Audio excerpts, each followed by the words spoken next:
வருகே தவமுனியே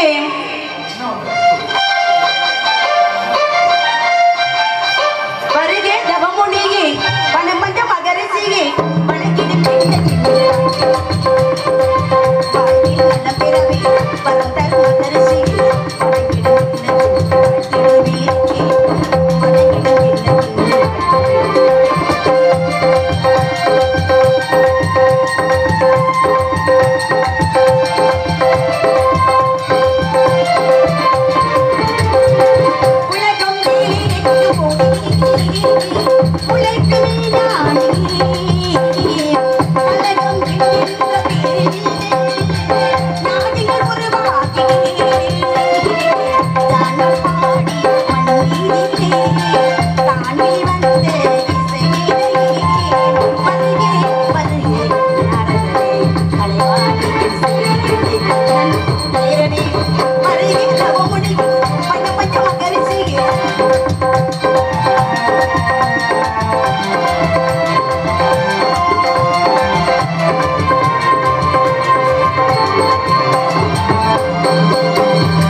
வல்லவர் கூட்டத்திலே கூடு அந்த வள்ளலை வாழ்த்தி நெஞ்சிலே கொண்டாடுகின்றபடி நல்ல வழியை காட்டக்கூடிய தங்களை கண்டேசாமி தாங்கள் எங்கும் காரணம் இல்லாமல் செல்வதில் எப்படி இருக்க தாங்கள் இங்கு வந்த நோக்கத்தை கூறி எனக்கும் என் நாட்டு மக்கள் அனைவருக்கும் உங்களது நல்ல ஆசைகளை கூறுங்கள் சுவாமி. வாங்க. வாழ்க வளர்க வல்லாண்டு வல்லாயிரம் தாண்டி பல கோடி நூறாண்டு வாழ்கையின் சிந்தை குளர வைத்த சொல்லும் தமிழ் செல்வியை வந்தார வாழ வைக்கும் வந்தவள் நாட்டிலே வந்தம் குறையாமல் வணக்கம் செய்த மாபெரும் தமிழ் செல்வியை வாழ்க வளர்க வையகம் எல்லாம் உன்னை வாழ்த்த வேண்டும். அற்புதமான வரவேற்பு கொடுத்தாய். வருக தவமுனியே என்று ஒரு அற்புதமான ஒரு பாமாலை அதை வரவேற்பு கொடுத்தாய். நான் ஒரு வாழ்த்துறை உனக்காக கொடுக்க வேண்டும். எப்பேற்பட்ட வாழ்த்து, எதை கொண்ட வாழ்த்து? இந்த வாழ்த்து உன்னுடைய வாழ்க்கையிலே சமர்ப்பணமாக வேண்டும் என்பதற்காக. எப்பேற்பட்ட வாழ்த்து தெரியுமா? மணமாலை.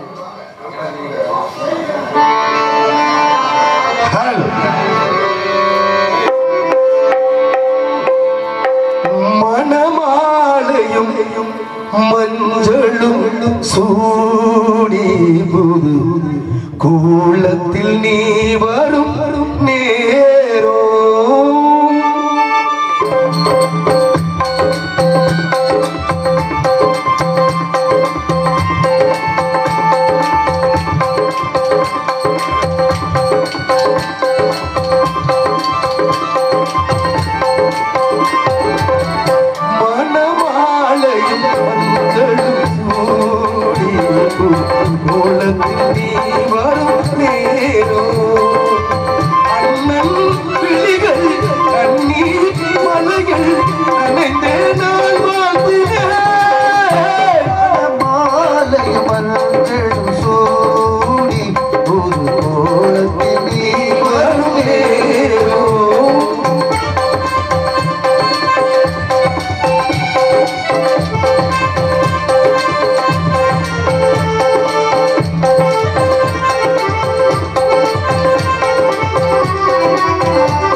பல்லாண்டு பல்லாயிரத்தாண்டு பல கோடி 100 ஆண்டு வாழ வேண்டும் அம்மா.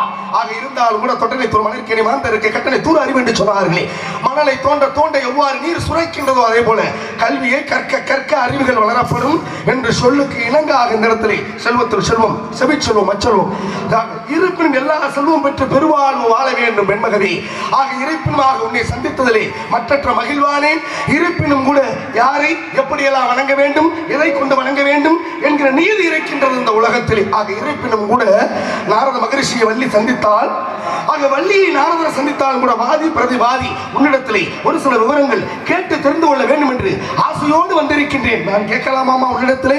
நடந்தது என்ன, நடக்க போறது என்ன, நடந்து கொண்டிருப்பது என்ன என்ற முக்காலங்களை முன்னேறக்கூடிய தலைமை நாரத மகரிஷி உண்டு. அதே போல மகாவிஷ்ணு மகாலட்சுமி அந்தபுரத்துக்கே போய் வரக்கூடிய வல்லமைப்படுத்தவர் தங்கள் அப்பேற்பட்ட நாரதர் மகரிஷி என்னிடம் ஒரு சில விவரங்களை கேட்டு தெரிஞ்சுக்கலாம் ஆசைப்படுறேன். கேளுங்க, கேட்கிற கேள்விக்கலாம் என்ன கேட்டாலும் பதில் தர காத்துக்கிட்டே இருக்கேன். யாரை எப்படி வணங்க வேண்டும், தன் தாயாகப்பட்டவரை எப்படி வணங்க வேண்டும், தந்தையாகப்பட்டவரை எப்படி வணங்க வேண்டும் அப்படின்னு நீங்க சொல்றது போலவே வழிமுறைகள்லாம் இருக்கு. தன்னுடைய தாயாகப்பட்டவரை எப்படி வணங்க வேண்டும் அப்படின்னு பார்க்க போனா வயிற்றுக்கு நேராக வைத்து வணங்க வேண்டும். காரணம் என்ன அப்படின்னு பார்க்க போனா 10 மாதம் சுமந்து ஒரு குழந்தையை பெற்றெடுக்கக்கூடிய தன்மை ஒரு பெண்ணுக்கு மட்டுமே உண்டு. தன்னுடைய உயிரை கொடுத்து ஒரு உயிரை இந்த உலகத்திற்கு கொண்டு வரக்கூடிய ஒரு பெண்ணு ஒரு தாய். அதனால தாயை வயிற்றுக்கு நேராக வைத்து வணங்குன்னு சொல்லியிருக்காங்க. தந்தையாகப்பட்டவரை தோளுக்கு நேராக வைத்து வணங்கு. தோளையும் மார்லையும் தூக்கி வளர்ப்பவர் யார் அப்படின்னு பார்க்க போனா தந்தையாகப்பட்டவர். நான் காணாத உலகத்தையும் நீ பார்க்க வேண்டும் அப்படின்னு இந்த உலகத்தையே என்ன அப்படின்னு காமிக்கிறவர் யார் அப்படின்னு பார்க்க போனா தந்தையாகப்பட்டவர். அப்ப தந்தையாகப்பட்டவர் தோளுக்கு நேராக வைத்து வணங்கு. தனக்கு கற்றுக் கொடுத்த ஆசானை குருநாதரை எப்படி வணங்க வேண்டும், நாவிற்கு நேராக வைத்து வணங்கு. அதே போல நமக்கு கல்விகளை போதிக்கக்கூடியவர், அதனால நாவிற்கு நேராக வைத்து வணங்கன்னு சொல்லியிருக்காங்க. நாரதர் மகரிஷி உங்களை எப்படி வணங்கணுமோ அதே முறையில ஒரு சுவாமியை எப்படி வணங்கணும்னாக்கா உள்ள அன்போட வணங்கணும். அதே உள்ள அன்போட நான் சரியா வணங்கிருக்கேன் அப்படின்னு நான் சொல்றேன். நீங்க இருங்க, நான் பேசவே இல்லை. அதே போல ஒவ்வொரு தெய்வம் யாரை எப்படி வணங்க வேண்டும் அது ஒரு விஷயம். ஒவ்வொரு தெய்வங்களை எப்படி வணங்க வேண்டும். இப்ப சிவன் கோவிலுக்கு போறோம், சிவனை எப்படி வணங்கணும், இரு கைகளை மேலே உயர்த்தி வணங்க வேண்டும். பெருமாள் நிலையத்துக்கு போறோம், பெருமாளை கண்களுக்கு நேராக வைத்து வணங்க வேண்டும். அப்ப ஒவ்வொரு தெய்வத்தையும் ஒவ்வொரு முறையாக வழிபட வேண்டும். ஒவ்வொரு கோயிலுக்கு போறோம், ஆலயத்தை சுத்துறோம், வலம் வந்து சுத்திட்டு சாமி கும்பிட்டு நம்ம பாட்டுக்கு வந்துடுறோம். ஒவ்வொரு ஆலயங்களையும் எத்தனை முறை சுத்த வேண்டும் கணக்கு இருக்கு. ஒரு பெண் தெய்வத்தை எப்படி வணங்க வேண்டும், ஆண் தெய்வத்தை எப்படி வணங்க வேண்டும். நீங்க என்ன பேசினாலும் நல்லா கேட்டுக்கங்க. நீங்க என்ன பேசினாலும் நான் பேசுவேன். அதே போல நான் என்ன பேசினாலும் பேசக்கூடிய திறமையும் தகுதி இருந்தா மட்டும்தான் நீங்க பேசணும். சரிங்களா? வாங்க, என்ன பேசணுமோ பேசலாம். அதே போல அற்புதமான பேச்சு, மிக அழகான பேச்சு, அதை விட தெள்ள தெளிவான பேச்சு, சுத்தமா உச்சரிக்கிறாங்க. நீங்கள் எதை கேட்டாலும் கேள்விகளுக்கு பதிலை கொடுக்கக்கூடிய நிலை என்னிடத்திலே உள்ளது. நீங்களும் ஒரு பெண்மகள் தான், அவை மூதாட்டியும் ஒரு பெண்மகள் தான். நல்லா நினைச்சு பாருங்களேன். சந்தேகம். அவை மூதாட்டி சொல்றா, கற்றது கை மண்ணளவு, கல்லாதது அவ்வளவு பெரிய மேதை, நான் கல்லாதது இன்னும் உலகளவு இருக்குன்னு சொன்னா. அப்ப அவையை விட இந்த பெண் பெரிய ஆள் தானே, நீங்க எதை கேட்டாலும் சொல்லுவேன்ட்டாங்க. நல்லா புரிஞ்சுக்கிறேன். கையை கொடுத்தா பத்தி போடலாம், வாயை கொடுத்தா தங்கச்சி ரொம்ப எச்சரிக்கையா இருக்கணும்னு நான் சொல்லி வைக்கிறேன். யான்னு கேளுங்களேன். சபை அறிந்து பேசு, சபையும் அறிந்து பேசு. ஒரு சில நேரங்களில் பேசாம இருந்து பழகடா. நான் போயிட்டே இருப்பேன், அழகா வந்தா கூட்டிட்டு போவேன்.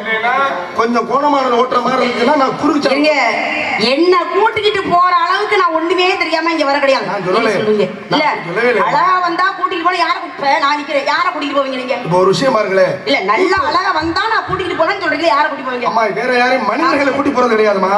கூட்டி போறதுன்னா ஒரு வாய் சொல் கூட்டு, புரியுதா? இப்போ ஒருத்தர் நான் பாடுறேன், இவர் பாடுறாரு, நான் தவறா பாடி அவர் சரியா பாடுனா எப்படி கொண்டு போய் சேர்க்க முடியும்? ஒன்று பேச்சு. இப்ப நான் பேசுறேன், சரியா பேசி, இப்ப நான் பேசுகிறேன், நீங்க உங்க பேச்சுக்கு நான் எதிர் பேச்சு சரியா பேசிட்டா ஒரு நிலையா போய்கிட்டு இருக்கும். சொல் கூட்டு தொகையில போகும். நான் ஒண்ணு சொல்லி நீ ஒண்ணு சொன்னா அது சரியான பாதையில போய் சேருமா? எங்க சுத்தி ரங்கனை சேவிக்கணும்டான்ட்டேன். இதுல என்ன அப்படின்னா, நீங்க சொன்ன வாசகத்துக்காக சொல்றேன், நான் தவறுன்னு சொல்லவல. இவ்வளவு தைரியமா இந்த சபையிலே ஒரு நாரத மகரிஷி சந்தித்தாலும், சுவாமி தெரிந்தவற்றை சொல்கின்றேன். ஒரு சில பேர் சொல்லுவாங்க, தெரிந்ததை சொல்கின்றேன், தெரியாததை உங்களை போன்ற பெரிய மனிதர்களிடம் கேட்டு தெரிந்து கொள்கிறேன்னு சொல்லுவாங்க. இது நேற்று வரைக்கும் நடந்த நிகழ்வு, என் செவிவழி செய்தி. ஆனா இன்னைக்கு என்ன செய்தி தெரியுமா? நீங்க எதை கேட்டாலும் பதில் கொடுக்கக்கூடிய நிலை. இப்ப என்னால் முடியும் என்பது நம்பிக்கை, என்னால் மட்டும்தான் முடியும் அது ஆணவம். சிவன், விஷ்ணு, பிரம்மா வருக தவ முனியில் என்று ஒரு அற்புதமான பாடல். நான் உங்களை வரவேற்கிறேன். நல்ல குரல் வளம் படைத்த பெண்மகள், நல்ல தமிழ் சொற்களை உச்சரிக்கக்கூடிய பெண்மகள். ஒரு சில பேர் தான் அப்படி இருக்காங்க, மற்றெல்லாம் முடலாக்குதான். அதை விடுங்க. இப்ப நான் என்ன சொல்ல வரேன்னா, கலைக்கோட்டு மகரிஷி தசரதன் வரவேற்பு கொடுத்தான். கலைக்கோட்டு மகரிஷி தசரதன் வரவேற்பு கொடுத்தான். துருவாச முனிவரை குந்தி வரவேற்பு கொடுத்தான். அகத்தியமா முனிவனை இந்திரன் வரவேற்பு கொடுத்தான். ராவணனை, நாரத மகரிஷியை ராவணன் வரவேற்பு கொடுத்தான். ஒவ்வொருத்தரும் சபை நாகரிகத்தோடு வரவேற்பு கொடுத்திருக்காங்க. அகத்தியரை இந்திரன் எங்கே கை வைத்து எப்படி வணங்கி வரவேற்பு கொடுத்திருப்பான். துருவாச முனிவரை குந்தி எங்கே கை வைத்து எப்படி வரவேற்பு கொடுத்திருப்பான். ராவணன் நாரத மகரிஷியை எங்கே கை வைத்து எப்படி வரவேற்பு கொடுத்திருப்பான். இப்படியெல்லாம் நிறைய இருக்கு. ஆனா இந்த இடத்துல வள்ளி என்ற பெண்மகளை சந்திக்க வந்திருக்கேன். நீங்களும் எனக்கு வரவேற்பு கொடுத்திருக்கீங்க. நான் உள்ளன்போடு கொடுத்தேன்னு சொல்றீங்க. இது எல்லாரும் சொல்லக்கூடிய இயல்பு. இப்ப ஒருமான சோத்துக்கு ஒரு ஜட்டு குழம்பா சண்டாளைங்களா தெரியாதனமா சொல்லிவிட்டாங்க. ஒரு சோறு 10 சொன்ன முளையும் பயிர் முளை இலையில் தெரியும்டான். முளை இலையில் தெரியும்டான். சொல்லுக்குள் சொல் சூட்சமம். நீங்க சூட்சமா பேசினாலும் நான் அதை உடைச்சு பேசுவேன். இல்ல இது தவறு அப்படின்னு சொல்லி நான் சரியா பேச உண்டு. நீங்க இல்லைன்னு சொன்னா இருக்குன்னு சொல்லுவேன், இருக்குன்னு சொன்னா இல்ல அப்படின்னு சொல்லுவேன். இது அவரவர அறிவுத்திறன். இதுல எந்த மாற்ற கருத்து கிடையாது. உங்களுக்கு 6 அறிவு, எனக்கு 7 அறிவு. அருள் அறிவு, மருள் அறிவு, பொருள் அறிவு, நுண்ணறிவு, பகுத்தறிவு, சிற்றறிவு. 6 அறிவு இறைவன் மனிதனுக்காக கொடுக்கப்பட்டது. 7ஆம் அறிவு எனக்கு. என்னை விட முத்தையாவுக்கு ஒரு அறிவு கூட 8. இந்த உலகத்துல 8 அறிவுக்கு மேல கிடையவே கிடையாது. ஆனால் நீங்க சொன்ன வாசகம், நீங்க எதை கேட்டாலும் பதில் கொடுப்பேன் என்ற அந்த தலைப்பு செய்தி தான். அப்ப இவ்வளவு திறன் படைத்த பெண்மகள் இந்த ஏம்பல் மேடையிலே நாரத மகரிஷியை சந்திக்க வந்திருக்காங்கன்னா சாதாரணமான ஆளா இருக்க முடியாது. அப்ப உங்களுடைய திறமையை பரிசோதிக்கணும் அப்படிங்கிற நோக்கத்தோடு வந்தாச்சு. கற்றது கை மண்ணளவு, கண்ணாத உலகளவு. ஒரே ஒரு விஷயம் பாருங்க, இந்த வாசகத்தை அவை மூதாட்டி தான் சொல்றாங்க. இந்த உலகத்துல அவை மூதாட்டி தான் சொல்றா, அது சபையேறிய சொல்றா. கற்றது கை மண்ணளவு, நான் என்ன கற்க வேண்டியது உலகளவு இருக்குங்க, எனக்கு எல்லாமே தெரியும்னு அந்த அம்மா சொல்லியிருக்கலாம்ல. எவ்வளவு பெரிய அறிவு படைத்தவள், எவ்வளவு பெரிய கல்வியாற்றல் பொருந்தியவள். கலைவாணியின் மறு அவதார மகிமைதான் அவை மூதாட்டி. கலைவாணியின் மறு அவதார மகிமை, சிவனுடைய மறு அவதார மகிமைதான் முத்தையா. இதுல எந்த மாற்று கருத்தும் கிடையாது. இப்ப நான் உங்கள்ட்ட என்ன கேட்கிறேன்னா, இப்படி எல்லாம் வரவேற்பு கொடுத்திருக்காங்களாமா, எப்படி கொடுத்திருப்பாங்க, எதை கொண்டு கொடுத்திருப்பாங்க அப்படின்னு உங்களிடத்திலே ஒரு சில விவரங்கள் நான் கேட்டு தெரிந்து கொள்ள வேண்டும் என்று ஆசையோடு வந்திருக்கமா. உங்கள்ட்ட கேட்கலாமா? இன்னும் மீண்டும் அழகான பேச்சு, நல்லா பேசுறீங்க. ஒரு திறமை மட்டும் இருந்தா எங்கே கொண்டு போய் விட்டாலும் வந்துடலாம். என்ன தெரியுமா? சமாளிக்கிற திறமை. எதை சொன்னாலும் நான் சொல்றதுதான் உண்மை, நான் சொல்றதான் வேற, நீ கேட்கணும் அப்படின்ற ஒரு முடிவோட நீங்க பேசுறீங்க. நல்லா கேட்டு பேசுங்க. நீங்க என்ன பேசுறீங்க நான் ஆரம்பத்தை சொல்லிட்டு என்ன கேள்வி கேட்டாலும் நான் பேசவே நல்லா முடியும். நான் கேட்கிற கேள்விக்கு நீங்க உங்களால பேச முடியுமான்னு கேட்டேன். அது ஒரு விஷயம். நான் கேட்ட கேள்வி எல்லாம் நிறைய இருக்கு. நான் கேட்ட கேள்வி நீங்க மறந்துட்டீங்களா இல்ல பதில் சொல்ல தெரியலையா அப்படின்னு எனக்கு தெரியல. நீங்க சொல்றீங்க. அப்ப அவை மூதாட்டி சொன்னாங்க, கற்றது கை மண்ணளவு, கல்லாத உலகளவு. கல்விக்கு அதிபதி யாரு அப்படின்னு பார்க்க போனா சரஸ்வதி. அவங்க என்ன பண்றாங்க, அவங்களே படிச்சுக்கிட்டு தான் இருக்காங்களாம். ஹயக்கிரீவர் என்ற ஒரு குரு கிட்ட படிச்சுக்கிட்டே தான் இருக்காங்களாம். நீங்க சொல்றதுலாம் உண்மையான விஷயம். நீங்க சொன்னீங்க நம்பிக்கையில எத்தனை நம்பிக்கை, அதுல நமக்கு தேவைப்பட வேண்டிய நம்பிக்கை என்ன நம்பிக்கை தெரியுமா? தன்னம்பிக்கை, தெய்வ நம்பிக்கை. அந்த தெய்வ நம்பிக்கையும் தன்னம்பிக்கையும் இருந்தால் எங்கு போனாலும் வெற்றி பெறலாம். இப்ப நீங்க சொன்னீங்க எல்லாருமே உலகத்துல உங்களுக்கு ஒண்ணு தெரிஞ்சிருக்கு, எனக்கு ஒண்ணு தெரியாம இருந்திருக்கு, எனக்கு ஒண்ணு தெரிஞ்சிருக்கு, உங்களுக்கு ஒண்ணு தெரியாம இருக்கும், அப்படிலாம் விஷயங்கள் இருக்கு.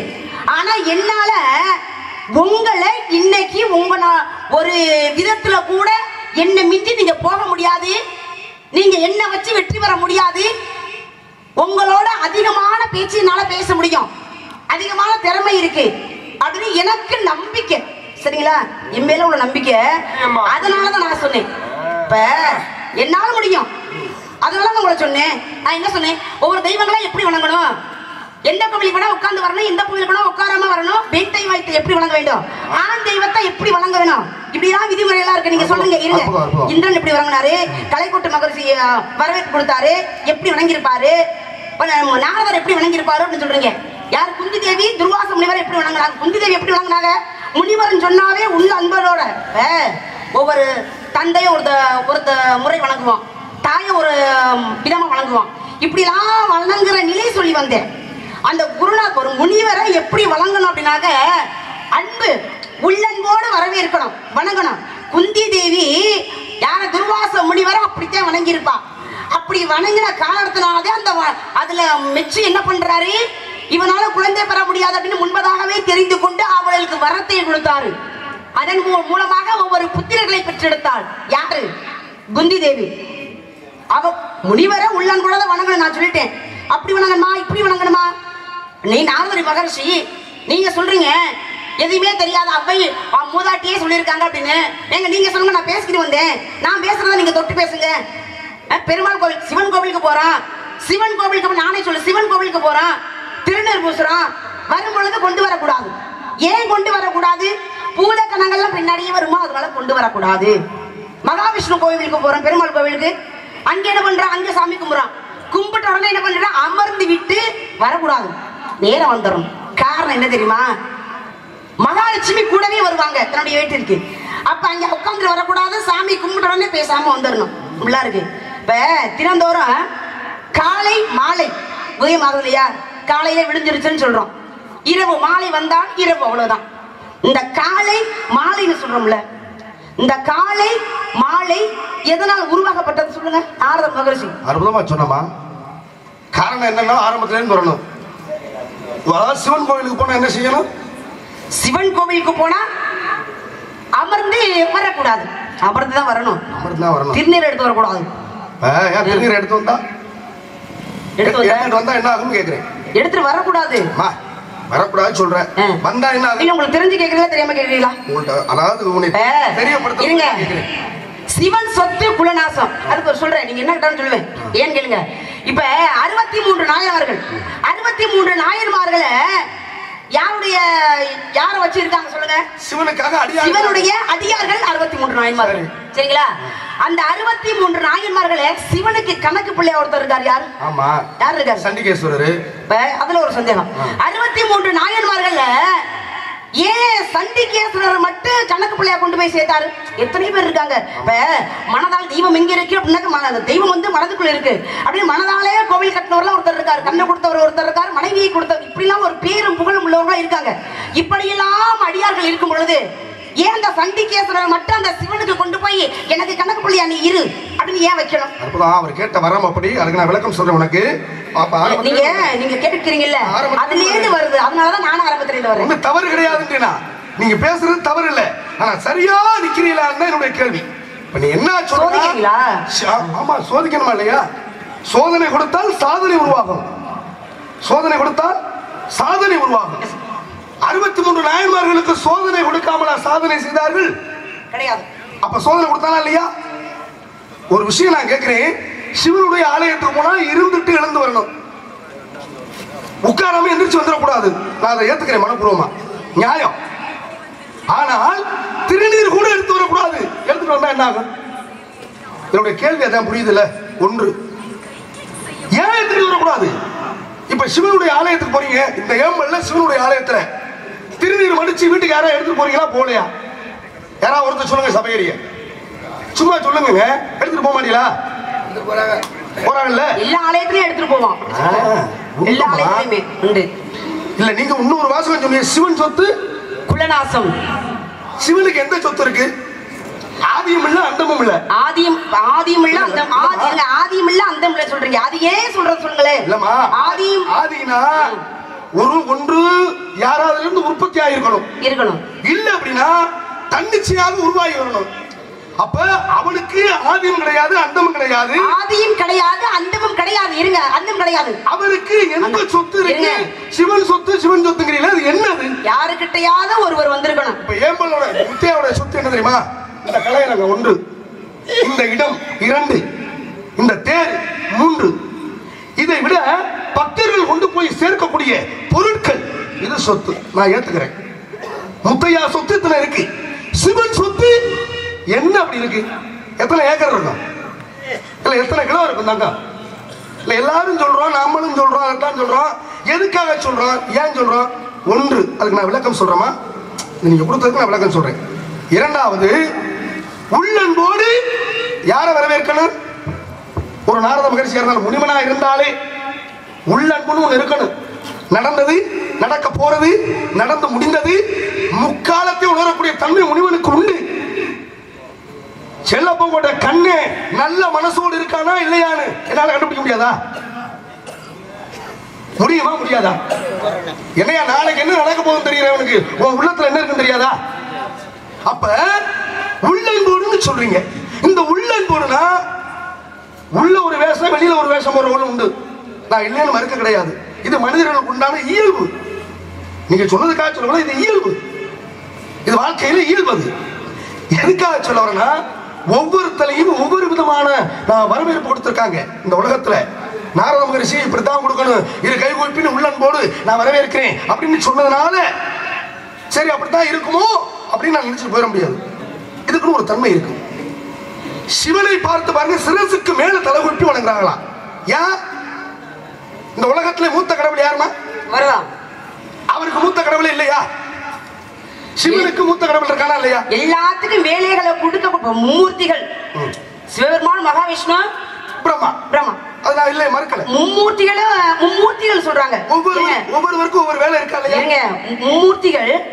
மும்மூர்த்திகள் சரிக்கு சமம் தானே. அப்ப சரிக்கு சமமா உள்ளவங்க அவங்கள தனத்தானே தனக்கு ஒரு தொழிலை ஏற்படுத்திக்கலாமே. நல்லா ஏற்படுத்திக்கலாம். ஒவ்வொருத்தருக்கும் நீ வந்து படைத்த தொழில் பாத்துக்க, நீ வந்து காக்கக்கூடிய தொழில பாத்துக்க. அந்த தொழில்களை எல்லாம் கொடுத்தவர் யாரு? சிவன் தான் கொடுத்தாரு. ஏன் கொடுத்தாரு? காரணம் என்ன அப்படின்னா, மகாவிஷ்ணு என்பவன் வேற ஒருத்தன் கிடையாது, சிவன் என்பவன் வேற ஒருத்தன் கிடையாது. மகாவிஷ்ணுடைய வலது பகுதி, அதாவது சிவனுடைய வலது பகுதியில் இருந்து வந்தவன் தான் மகாவிஷ்ணு. அதெல்லாம் கேட்கல. இடது பகுதியில் இருந்து ஏன்னா உருவாக்குறாரு. இப்ப இருங்க, நீங்க உருவாக்குறவர் அவர்தான். இப்ப நீங்க அவருக்கு ஏன் அவர் இப்படி கையெடுத்து வணங்குறோம் அப்படின்னு நீங்க சொல்றீங்க. அவருக்கு முன்பதாக அரங்க கிடையாதா? இவர் தான் எல்லாத்துக்கும் வேலைகளை. இப்ப யமனுக்கே வந்து உயிரை எடுக்கக்கூடிய தன்மை சித்திரகுப்தனுக்கு இருக்கு, யமனுக்கு இருக்கு, 2 பேரும் சேர்ந்து. அப்ப ஒவ்வொருத்தவங்களுக்கும் பாருங்க, சித்திரகுப்தனுக்கு இல்ல. இருங்க, அவரு பார்த்து சொல்றதே இவன் உயிர் இந்த இடத்துல வரணும் பார்த்து சொல்றதே சித்திரகுப்தன் தான். யாருக்கு உயிரை பிடிக்கிறது? யாரு பிடிக்கிறது? யமதர்மே. யமதர்மே பிடிக்க மாட்டாருமா? யார் பிடிப்பா? ஆமா, யமதர்மன் ஓலையிடுவது. சித்திரகுப்தனுக்கு அதிகாலையில பிரம்ம முகூர்த்தத்துல ஓலையை பிரட்டணும். இல்லம்மா நான் பேசுறேமா, என்ன பேச விட்டு பேசுமா? ஏன்னா நல்லா எதிர்பார்க்கக்கூடிய நிலையில இருக்காங்க. நம்ம நான் பேசும்போது அந்த மாதிரி நீங்க உடைச்சு பேசினாலும் நான் ஏத்துக்கிறேன். இல்ல சுவாமி நீங்க பேசுறது தவறு சொன்னாலும் நான் ஏத்துக்கிறேன். ஏன்னா இந்த சபையில தெய்வத்துக்கு முன்னால ஒரு பொய்யை சொல்லிட்டு போயிட முடியாது, அது தவறு. பொய் முதல்ல பேசக்கூடாது, அப்புறம் சொல்லிட்டு போறது. அப்ப நான் என்ன சொல்ல வரேன்னா, உயிரை யமதர்மன் பிடிப்பது அல்ல. நேரா போய் யமதர்மன் பிடிக்கிறாரா? தூதர்கள், யம தூதர்கள் ஒருத்தர் இருக்காங்க. அவங்கள்ட்ட ஓலையை கொடுக்க நின்னா உயிரை நேரம் பிடிச்சுவாங்கப்பா அப்படின்னு ஓலையிட்ட உடனே நேரா போவாங்க. அப்ப இதுக்கு முன்னால யாரு சொல்லணும்? சித்திரகுப்தன் சொல்லணும். ஐயா இன்னாருடைய ஆயுள் இன்னைக்கு முடிய போகுது, மகாராஜா நீங்க தான் வழிகாட்டணும்னு அவர் ஓலையை காமிக்கிறாரு. அந்த ஓலையை வாங்குறாரு அவரு. அவர் வாங்கி அந்த ஓலையை யார்கிட்ட கொடுக்கணும்? யம தூதர்கள்ட்ட கொடுக்கணும். இவங்க நேரம் போய் உயிரை மட்டும் கவர்ந்துகிட்டு வரணும், உடலை கவரவே முடியாது. உயிரை கவர்ந்து கொண்டாந்து ஒரு இடத்துல வைக்கணும். இப்ப இந்த ஜாமான பூரா முடிஞ்ச உடனே, நாடகம் முடிஞ்ச உடனே எங்க கொண்டு வைப்பீங்க? அப்ப உயிரை பூரா முடிஞ்சிட்டு வந்து எங்க வைப்பாங்க? யோசிக்கிற மாதிரி இருக்கா இல்லையா? யோசிக்கிற மாதிரி இருக்கா இல்லையா? இதுலதாங்க அம்மா உண்மையிலதாம்மா ஏன்னா பேச வச்சது நீ அதெல்லாம் சந்தோஷம். நான் ஒரு விஷயம் ஏமா இல்ல பேசுங்க. எப்ப எனக்கு வாய்ப்பு கொடுப்பீங்க? கொடுக்குறேன் ஒரு நிமிடம். இல்ல நான் ஒரு விஷயம் பேசுறோம். நான் பேச வந்தது இவர் உயிரை பிடிப்பாரா இல்ல யார போய் பிடிக்க வைப்பா அதை கேட்க வரல. ஒரு உதாரணத்துக்கு ஒருத்தர் இந்த மாதிரி அப்படின்னு சொல்ல வந்தாங்க, அவ்வளவுதான். அந்த விஷயத்தை பேசுங்க. இந்த விஷயத்தை முடிச்சுட்டு அப்புறம் பேசுங்க. மும்மூர்த்திகளுக்கு உலகத்துல எல்லாத்துக்கும் வேலை கொடுப்பவர் யாரு அப்படின்னாக்க சிவன் தான். அப்ப சிவன் பெரியவர் இல்லையா, மூத்தவர் இல்லையா, அதனால கையை வணங்குற, அவ்வளவுதான், முடிஞ்சு போச்சு. அத்தோட விடுங்க, அப்புறம் பேசுங்க. நீங்க பேசுறதெல்லாம் இதையும் சுருக்கம் முடிக்கிறேன். இன்னொரு விஷயம், ஆதியம் வரை அந்தமம் வரை யாருக்கிட்டையாவது வந்திருக்கணும் இல்ல ஏதாவது ஒரு விஷயம் இருக்கணும்னு சொல்றீங்க. ஆதியம் அவரே அந்தமம் அவரே, அது உண்மையான விஷயம் தான். ஆனா அவரே அம்மையே வருகேன்னாரு. அம்மையே வருக யார? காரைக்கால் அம்மையார. ஏன் கூப்பிட்டாரு? காரணம் தெரியுமா? அவருக்கு அம்மாவும் இல்ல அப்பாவும் இல்ல. அம்மாவும் இல்ல அப்பாவும் ஏத்துக்கிட்டாரா இல்லையா? அப்ப அந்த இடத்துல காரைக்கால் அம்மையாரை அம்மான்னு கூப்பிடணும்னு தோணுது. இவரை நான் அண்ணேன்னு கூப்பிடணும்னு தோணுனா தான் கூப்பிட முடியும். ஒரு விஷயம் அப்படி இருங்க சொல்றீங்க. சிவபெருமானுக்கு எத்தனை ஏக்கர்ல வேணா 10 ஏக்கர் வாங்கி கொடுங்க, சும்மா இருக்காரு. சொன்னீங்க அதுக்காக எத்தனை ஏக்கர் நான் சொல்றேன். சொத்தே இல்லங்க சிவனுக்கு, சொத்தே இல்ல. சொத்தே இல்லாதவருக்கு ஏன் கணக்கு பிள்ளை நான் கேட்கிறேன். ஈடு சும்மா வெறும் விடா கணக்கு எதுக்குங்க? வீட்டுக்கு காவலாளி பேசுறீங்க. பேசுறதெல்லாம் பேச்சு நான் பேச கிடையாது. என்னமோ நம்ம 4 யுகத்திலையும் வரக்கூடியவர் எல்லாம் தெரிஞ்சவர் இதுல சொல்றீங்க. ஆமா, நடந்தது என்ன, நடக்க போறது என்ன, எல்லாமே எனக்கு தெரியும். எல்லாமே எனக்கு தெரிஞ்சவரை கொஞ்சம் யோசிச்சு பேசணும். ஆமா, நான் பேசுறேன், நம்ம பேசுறேன், என்ன வேணாலும் ஏத்துக்குவாங்கன்னு பேசக்கூடாது. நான் என்ன காட்டுல இருக்க பிள்ளைங்க ஒண்ணும் தெரியாது, நான் ஒண்ணும் தெரியாது சொல்லவே இல்லையே நீங்க சொல்றீங்க. ஆமா, வள்ளி என்பவள் அஷ்டமா சித்துக்களை கற்றவள்மா, சாதாரண பெண்மகள் கிடையாது. நீ எந்த சபையிலே எத்தனை பேருக்கு அதிபதியாக இருக்கக்கூடியவள் அப்படிங்கறத மக்களும் உணர்வார்கள். ஆனா அவங்களே உணரலாம், நான் உணரணும் முதல்ல. அப்படி இல்லைன்னா இந்த கதாபாத்திரத்துக்கே வேலை இல்லை. அதான் உண்மை. வள்ளி என்பவள் யார் தெரியுமா? நீங்க யாரோட அம்சம் தெரியுமில்ல? ஒரு வள்ளி இந்த நாரதர், இப்ப நான் இருக்கமா, முருகன் யாரோட அம்சம்? சிவனுடைய அம்சம். நாரதர் யாருடைய அம்சம்? மகாவிஷ்ணுடைய அம்சம். வள்ளி யாரோட அம்சம்? ஏமா, மகாவிஷ்ணு இவ்வளவு பெரிய ஆளு, சிவன் இவ்வளவு பெரிய ஆளு, வள்ளி மகாலட்சுமியோட அம்சம். மகாலட்சுமியோட அம்சம் சாதாரண வள்ளிக்கு அஷ்டமா சித்துக்கள் அனுப்ப சொல்றது. நான் பள்ளிக்கூடத்துக்கு மலைக்கு கூட பள்ளிக்கூடம் பக்கம் ஒதுங்குறது கிடையாது. காட்டுல அது கதை முறைப்படி சரிங்களா? அப்படி பார்க்க அது கதை முறைப்படி பார்க்க போனாலுமே அஷ்டமா சித்துக்கள் அனைத்தும் யாருக்கு? வள்ளிக்கு தெரியும். அது எப்பொழுது தெரிய வரும், அது ஒரு நேரம் இருக்கு இல்லையா? அது ஒரு கிடப்ப. இப்ப எனக்கு எல்லாமே தெரியுது, அஷ்டமா சித்துக்கள்லாம் தெரியுது. அப்ப நான் என்ன வேணாலும் பேசலாம் அப்படி எல்லாத்தையும் பேச முடியாதுல்ல. எதை நீங்க சொல்றீங்களே பேசாம இருந்து பழகு, சில சமயம் பேசாம இருந்து பழகு. அப்ப பேசலாம், எதை பேச வேண்டும், எங்கு பேச வேண்டும், எப்பொழுது, எந்த இடம், அறிவு இருந்து பயன் இல்லை. அந்த அறிவை எங்கே பயன்படுத்த வேண்டும் என்பதுதான். அந்த அறிவு இருந்தே வேலை கிடையாது. கையில வைத்திருப்பது கவன். கவன் எதற்கு? பறவை விரட்ட. ஏன் விரட்டணும்? அதுக்காக நான் வந்திருக்கேன். இல்லமா, பறவையா விரட்டணும்? திணை எல்லாமே சாப்பிட்டு போதும், அதனால விரட்டுறேன். அதாவது பறவை திணையை கொய்து விட கூடாது என்பதற்காக. அதுக்காக தான். ஏன் கொய்தால் என்ன ஆகும்? எச்சமற்றும். அதனால எச்சம்னா என்ன? எச்சம்னா மலம் கழிக்கப்படும். மலங்கலாம். ஆமா, மலங்கலாம் எச்சம். மலம் கழிச்சிடும். எச்சம் வாச்சி. ஆமா, எச்சில் உமிழ் நீர் சுரக்கக்கூடியது. நாவிலே சுரக்கக்கூடியது. இந்த எச்சிலை அப்ப மலஞ்சலத்தை மட்டும் இறைவன் ஏத்துக்க மாட்டான், எச்சிலை ஏத்துக்குவானா? ஏத்துக்கலாமே. எப்படி ஏத்துக்குவாரு? ஏத்துக்கலாம். நிறைய விஷயம் இருக்கு. ஒரே ஒரு விஷயம் மட்டும் நீங்க அதுக்கு மறுத்து பேசுங்க. இப்ப முத்தையாவுக்கு ஒரு பொங்கல் வைக்கிறீங்க. பொங்கல் வைக்கின்ற பொழுது எச்சில துப்பிட்டு இருந்தா முத்தையா சாப்பிடுவாரா? இந்த அம்மா என்ன சொல்றாங்கன்னா, இறைவன் எச்சிலை ஏற்றுக்கொள்வான் அப்படின்னு சொல்றாங்க. எந்த வகையில ஏற்றுக்கொள்வார்னு கேக்குறேன். இதுக்கு மட்டும் பதில் சுருக்கமா சொல்றேன். சுருக்கமா சொல்லுங்க. பாலாபிஷேகம் தெய்வத்துக்கு பண்றோம். ஆமா. பால் எங்க இருந்து கறக்குறோம்? பால் மாட்டுனுடைய மடுவுல இருந்து. பசுனுடைய மடுவு. பால் கறக்கணும் அப்படின்னா அதுக்கு முன்பதாக என்ன பண்ணணும்? கன்றுக்குட்டி அவுத்துடணும். கன்றுக்குட்டி எங்கே கொண்டு வாய் வைக்கும்? மடுவுல வாய் வைக்கும். எச்சிலாக்கப்பட்டது அதுல இருக்கு, அந்த நாவல இருக்கு. ஆமா. பால் சுரக்கிறமா இல்லையா? ஆமா, இருக்கு. அந்த பாலை தானே கொண்டு போய் தெய்வத்துக்கு அபிஷேகம் பண்றான். ஓ, அப்ப அந்த எச்சில் பாலை அவர் ஏற்றுக்கொள்கிறார். அதே போல திண்ணப்பன் என்ன பண்றாரு? காட்டுக்கு போறாரு. காட்டுக்கு போய் வேட்டையாடாரு பண்றீங்க. வேட்டையாடி என்ன பண்றாரு? தெய்வத்துக்கு கொண்டு போய் படைக்கிறார். இதுவும் சுருக்கமா சொல்றேன். என்ன காரணம்? அந்த தெய்வத்தின் மீது அதிகமான ஒரு பற்று. ஆனா அந்த தெய்வத்தை எப்படி வணங்க வேண்டும் என்று அவனுக்கு தெரியல. ஆனா வணங்கணும். அப்பதான் பாக்குறான், சிவபெருமான் சைவமா அசைவமா? அசைவம் படைக்கலாமா? தாராளமா சிவனுக்கு படைக்க முடியாது, அவதார மகிமைக்கு வேணா படைக்கலாம். ஆனா சிவனுக்கு படைச்சாரு. காரணம் என்ன? அவர் மேல உண்டான ஒரு பக்தி. அப்ப என்ன பண்றாரு? பன்றியை வேட்டையாடுறாரு, சுட்டு பாக்குறாரு. ஏன் சுட்டு பாக்குறாரு? நல்லா இருக்கா, சுவையாக இருக்கிறதா அப்படின்னு சுட்டு பார்த்து சாப்பிட்டு பார்த்து பிறகு கொண்டு போய் கறியே சமைக்க கூடாது, அதுல சாப்பிட்டு பார்த்து கொண்டு போய் படைக்கிறாரு. யாரு? திண்ணப்பன். படைச்சாரா இல்லையா? ஆனா அவர் ஏத்துக்கிட்டாரா இல்லையா? யாரு? சிவபெருமான் ஏத்துக்கிட்டாரா இல்லையா? ஏத்துக்கிட்டாரு. என்ன காரணம்? தன்னுடைய தன் மீது வைத்திருக்க பற்று அப்படி, அதனால ஏத்துக்கிட்டாரு.